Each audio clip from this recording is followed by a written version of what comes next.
The Wright brothers had an amazing accomplishment as the first to achieve manned flight, a history that Montgomery shares in, since the Wrights set up shop right here in our city for the first ever flight school, on land near the area that would eventually become Maxwell Air Force Base.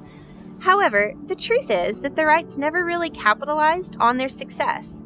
Due to a series of bad business decisions, they eventually fell by the wayside to competitors who came along after them. They started out first, but they ended up last. In Matthew chapter 20, Jesus tells a parable about first and last. He begins, "For the kingdom of heaven is like a landowner who went out early in the morning to hire workers for his vineyard. He agreed to pay them a denarius for the day and sent them into his vineyard." Jesus goes on to describe several more groups of workers who are recruited into the workforce later in the day.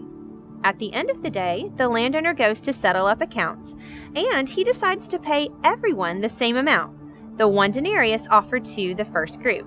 Those who worked longer hours grumbled against him, but the landowner answers, "I am not being unfair to you, friend. Didn't you agree to work for a denarius? Take your pay and go. I want to give the one who was hired the last the same as I gave you. Don't I have a right to do what I want with my own money? Or are you envious because I'm generous?" Right after this, Matthew records the story of 2 of Jesus' disciples who asked to be given premier positions of power when Jesus comes into his kingdom. Well, actually, their mother asks for them. They promise Jesus that they can drink the same cup that he is drinking, but they don't seem to understand that this cup is the suffering and crucifixion Jesus is about to endure. Jesus takes this moment to teach all of his followers.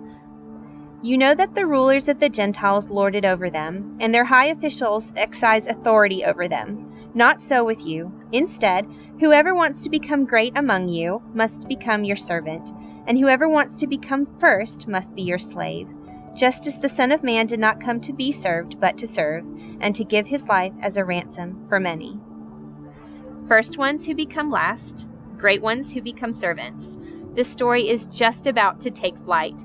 But it doesn't seem that the kingdom Jesus is bringing is going to land quite where the disciples think it is headed.